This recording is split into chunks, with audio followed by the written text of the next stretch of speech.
करण जौहर, कौन नहीं जानता इनको। इतने फेमस डायरेक्टर हैं, प्रोड्यूसर हैं और इन्होंने एक्टिंग भी की है।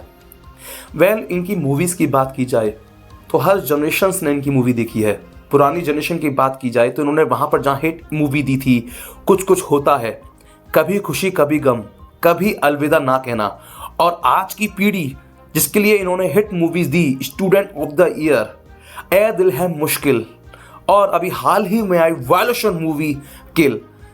दोस्तों, करण जौहर ने जहां एक से बढ़कर एक बड़े स्टार के साथ काम किया है, वहीं करण जौहर ने नए एक्टर्स को मौका देने में कोई कमी नहीं छोड़ी है।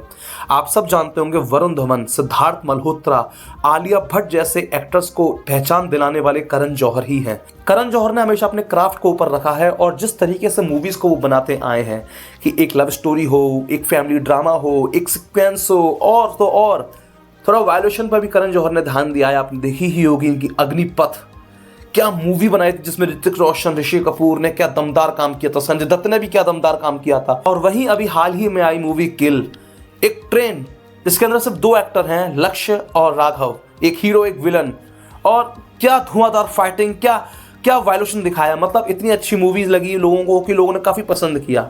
हर कोई नया एक्टर जो भी करण जौहर के साथ काम कर चुका है, चाहे रणवीर कपूर हो, रणवीर सिंह हो, वो अपनी अलग पहचान बना चुके हैं। वहीं बात की जाए अगर नए एक्टर्स की, तो एक एक्टर का नाम हो रहा है जिसके साथ मूवी करना अभी बाकी है, और उसका नाम है कार्तिक आर्यन। जी हाँ दोस्तों, कार्तिक आर्यन वैसे तो आप जानते हैं कि काफ़ी हिट मूवीज़ हैं बॉलीवुड में और नए एक्टर्स हैं। जैसे अभी आपने हाल ही में इनकी मूवी चंदू चैंपियन देखी होगी और भूल भुलैया 3 देखी होगी।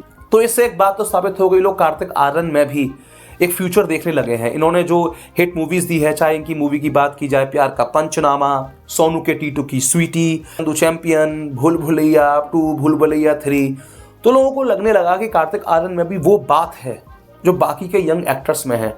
और क्योंकि उनका जो अंदाज है, जिस अंदाज से वो काम करते आए हैं, उनका जो लहजा है, उनकी जो स्टाइल है, उनका जो एक्टिंग है। अगर OTT प्लेटफॉर्म पे बात की जाए तो उनकी मूवी धमाका और फ्रेडी को भी काफी पसंद किया गया। मतलब उन्होंने एक अपनी अलग आइडेंटिटी से एक अलग हटके काम करने की कोशिश करी, तो लोगों को काफी हद तक पसंद आई।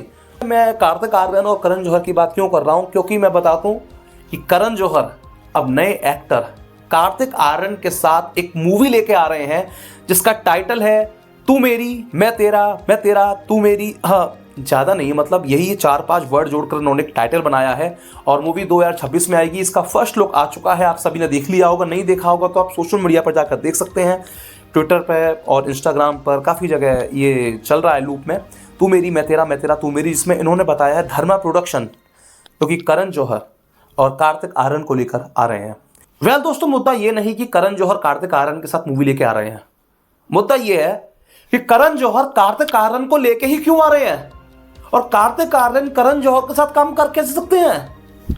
आप भूल गए होंगे शायद, लेकिन मैं आपको याद दिला दूं, सन 2021 मूवी का टाइटल था दोस्ताना 2, जिसकी शूटिंग के लिए कास्ट तय की जा चुकी थी, जिसमें थे कार्तिक आर्यन, लक्ष्य एंड जानवी कपूर, और प्रोड्यूसर थे करण जौहर।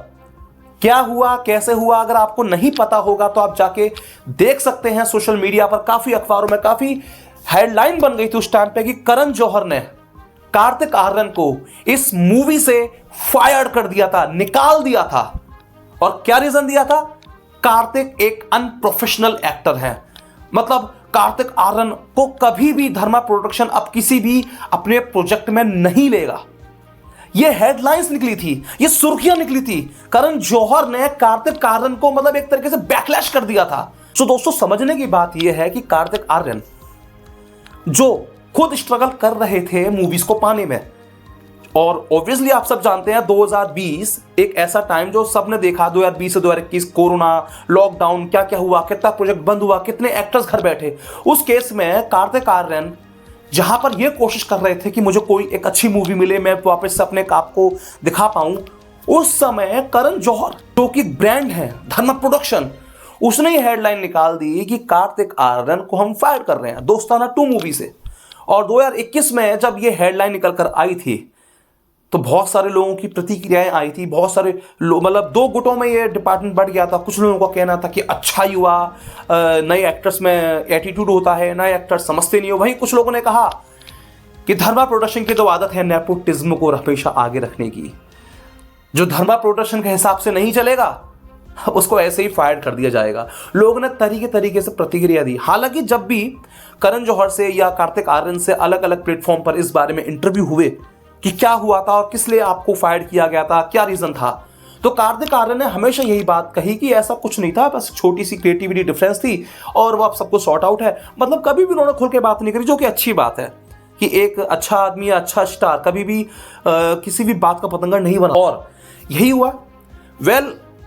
जब इतना कुछ हो गया 2021 में, तो आप जानते हैं कि करण जौहर और कार्तिक आर्यन की फिर कोई मूवी अनाउंसमेंट नहीं थी।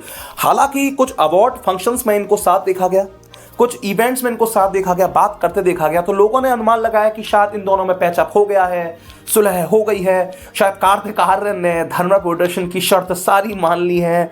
ऐसे कुछ बातें निकल के आने लगी थी। और वहीं कार्तिक आर्यन जबरदस्त अपनी एक से बढ़कर एक हिट मूवीज दी। चंदू चैंपियन, भूल भुलैया 2, भूल भुलैया 3 और धमाका, फ्रेडी, ऐसी मूवीज लेके आ रही है। तो मतलब किसी का हाथ नहीं था उनके ऊपर, अगर मैं कहूँ तो असल बात में। मतलब उस इंसान ने, कार्तिक आर्यन ने वाकई में अपनी पहचान बनाने में किसी का सपोर्ट नहीं लिया और अपने दम पर उसने अपना नाम बनाया। और ऐसा नाम बनाया कि आज खुद करण जौहर उनको लेके आ ही रहे हैं मूवी 2026 में, तू मेरी मैं तेरा, मैं तेरा तू मेरी। मेरे ख्याल से दोस्तों कि कार्तिक आर्यन को धर्मा प्रोडक्शन में अब आना ही नहीं चाहिए था, ऐसा मेरा मानना है। वो इसलिए दोस्तों, आपने सभी ने सुना होगा कि जब बात एक सेल्फ रेस्पेक्ट पे आ जाए, जब बात एक ब्रांड पे आ जाए, जब बात एक रेपुटेशन पे आ जाए, तो जाहिर सी बात है कि फिर तो आपके कुछ भी दांव पे लगाना पड़ जाए लगा दीजिए, कुछ भी छोड़ना पड़ जाए छोड़ दीजिए। मेरे ख्याल से कार्तिक आर्यन को धर्मा प्रोडक्शन के साथ आना ही नहीं चाहिए था, क्योंकि दोस्तों बदनामी के लिए एक ही किस्सा काफ़ी होता है, एक ही छीट काफ़ी होती है। वो धर्मा प्रोडक्शन 2021 में दिखा दिया था। धर्मा प्रोडक्शन ने जहां एक ऐसे नए लड़के को बैकलैश कर दिया, फायर कर दिया, जिस लड़के का उस टाइम इतना नाम भी नहीं था। अरे कर क्या दिया था ऐसा? वो शराब पीकर सेट पे पहुंचते थे, या वो करण जौहर के सामने बदतमीजी बोलते थे, या फिर वो किसी की बात नहीं सुनते थे। भाई ऐसा तो कभी किसी और डायरेक्टर प्रोड्यूसर ने कार्तिक आर्यन के बारे में नहीं कहा था। रही बात लेट आने की, छुट्टी कर लेने की, तो क्या भाई वो एक एक्टर थे और कोई एक्टर कभी लेट सेट पर नहीं पहुंचा? क्या कभी किसी एक्टर ने छुट्टी नहीं ली? दोस्तों मैं नाम नहीं ले रहा हूं, लेकिन आप सभी जानते हैं कि आज के नए स्टार्स में कौन कौन ऐसा है जो एटीट्यूड में जी रहा है। आप सब अच्छी तरह जानते हैं किसमें इतना घमंड है कि वो अपने आप को सबसे ऊपर समझता है, लेकिन है कुछ नहीं। उन तक को लोग मूवीज में लेते हैं, काम करते हैं, फ्लॉप एक्टर फिर भी वो लेके काम करे जा रहे हैं उनके साथ लोग। लेकिन भाई दोस्तों, कार्तिक आर्यन ने ऐसा किया क्या था जो इस तरीके से धर्मा प्रोडक्शन ने निकाल दिया कि ड्यू टू अनप्रोफेशनल बिहेवियर हम फायर कर रहे हैं कार्तिक आर्यन को? और अगर उनको निकालना ही था, चलिए मैं मानता हूं कि कार्तिक आर्यन पसंद नहीं आ रहे हैं, कुछ भी रीजन हो सकते हैं, तो क्या पर्सनली इस बात को नहीं कहा जा सकता था? और अगर प्रोजेक्ट बंद हो रहा था तो क्या इस बात को कोई और रीजन देकर नहीं बताया जा सकता था कि कोई अदर रीजन से हम अभी ये प्रोजेक्ट को बंद कर रहे हैं? स्पेशली कार्तिक आर्यन का नाम मेंशन करते हुए इस बात को हाईलाइट किया गया था दोस्तों, जिसके ऊपर ना कोई फिल्मी बाप बैठा हुआ है, जिसके ऊपर ना कोई फिल्मी डायरेक्टर बैठा हुआ है और ना कोई उसके ऊपर ब्रांड बैठा हुआ है। बेचारा वो लड़का कुछ भी कर रहा था, चाहे एक्टिंग उसे आती हो या ना आती हो, वो अपने दम पे लड़ रहा था, है ना। सुभाष घाई जैसे डायरेक्टर ने उसके साथ काम कर लिया, लव रंजन के साथ वो इतनी अच्छी मूवी दे चुका है, और मैडॉक प्रोडक्शन दिनेश विजान के साथ वो इतनी अच्छी मूवी दे चुका है, लुका छुपी। उस एक्टर्स ने ऐसा क्या किया होगा जो उसे इतनी बुरी तरह उस टाइम पे हाईलाइट किया गया था? और अब जो हाईलाइट हो गया था 2021 में, जो चीज़ हुई तो हुई, 2024 में जो मैंने ये अनाउंसमेंट देखा तो मुझे तो ये लगता है कि कार्तिक आर्यन को ये मूवी साइन करनी ही नहीं चाहिए थी। कार्तिक आर्यन को फिर कभी धर्मा प्रोडक्शन के साथ काम करना ही नहीं चाहिए था, क्योंकि आप जानते हैं दोस्तों, कार्तिक आर्यन जो आज इतनी बड़ी हिट दे रहा है, भूल भुलैया 2 और भूल भुलैया 3, उस एक्ट्रेस के बाद फिर कोई ऐसी मूवीज आएगी वो और अच्छी हिट देगा। आज लगा धर्मा प्रोडक्शन को कि भाई कार्तिक आर्यन वो एक्टर है जिसको कभी हमने निकाला था, आज वो अपने दम पे इतना आगे बढ़ गया, जरूर उस एक्टर को लो। हालांकि मैं आपको बता दूं, अभी जो मूवी इन्होंने अनाउंस करी है, तू मेरी मैं तेरा, मैं तेरा तू मेरी, वो मुझे कोई इतनी खास मूवी लग नहीं रही। वो मुझे मूवी लग रही है मिक्सचर्स। अगर कहा जाए तो मुझे लग रहा है कि वो आई थिंक जैसे रणबीर कपूर की मूवी आई थी एक, तू झूठी मैं मक्कार, कुछ उस तरीके से होगी। एक करण जौहर की मूवी आई थी रॉकी और रानी की प्रेम कहानी, जो आपको मालूम है कैसी गई थी, कुछ उसकी कॉपी लग रही है। कुछ मुझे लग रहा है लव रंजन की जैसी मूवीज होती थी जिसमें कार्तिक आर्यन काम करते आते थे, जैसे प्यार का पंचनामा, सोनू के D2 की स्वीटी, कुछ इस तरीके से होगी। मुझे इस तरीके का मिक्सचर लग रहा है जो कि कोई खास मिक्सचर नहीं है, कोई ऑडियंस को इस तरीके का टेस्ट पसंद आ नहीं रहा। आप सबने देखा होगा करण जौहर ने खुद एक मूवी डायरेक्ट कर दी थी रणवीर सिंह को लेकर। रणवीर सिंह जो संजय लीला बंसाली के प्रोजेक्ट से उठकर आए थे, और क्या उन्होंने दमदार अपनी परफॉर्मेंसेस दी थी। रामलीला, बाजीराव मस्तानी, पद्मावत, वो क्या थे। और उनको लड़कियों की तरह घाघरा चोली पहनाकर उनको रॉकी और रानी की प्रेम कहानी में लड़की बना के करण जौहर ने दिखा तो दिया। क्या हर्ष हुआ। आज ना रणवीर सिंह पे कोई अच्छा प्रोजेक्ट है, ना कोई बड़ी हिट फिल्म है, और रॉकी और रानी की प्रेम कहानी का क्या हाल हुआ था आप सबने देखा था। मैं यही कहना चाहूँगा दोस्तों कि अच्छा ही है कि अगर कार्तिक आर्यन ने सब कुछ भुलाकर अगर धर्मा प्रोडक्शन के साथ हाथ मिलाया है, और धर्मा प्रोडक्शन ने अगर कार्तिक आर्यन के टैलेंट को पहचाना है, तो मूवी जरूर अच्छी बनाना। ऐसा मत हाल कर देना जो रॉकी और रानी की प्रेम कहानी का हुआ था। ऐसा हाल मत कर देना जो तू झूठी में मक्कार मूवी का हुआ था। भाई आप अपने नए एक्टर्स को लेकर मूवीज बना रहे हैं धर्म प्रोडक्शन वाले, अच्छी बात है, कुछ अच्छे प्रोजेक्ट गए हैं इनके। तो वही कार्तिक आर्यन जो एक से बढ़कर एक हिट मूवीज दे रहे हैं, वो भी अच्छी बात है, तो बनाए रखना। हालांकि अभी तक बॉलीवुड मूवीज से कोई ऐसी मूवी निकल के आ नहीं रही है किसी भी प्रोडक्शन हाउस से जो पुष्पा 2 की तरह 1000 करोड़ और 1500 करोड़ मूवी दे पाए। हालांकि 100 करोड़ मूवी दे दे आजकल बॉलीवुड मूवीज, वो ही बहुत बड़ी बात है, और दी भी है, ऐसी बात नहीं है। लेकिन जब बात हो रही है धर्मा प्रोडक्शन की और कार्तिक आर्यन की, तो इन दोनों का बस यही है कि अगर पैचअप हुआ है तो अच्छे के लिए होना चाहिए और अच्छी क्रिएटिविटी रिजल्ट निकल के आना चाहिए।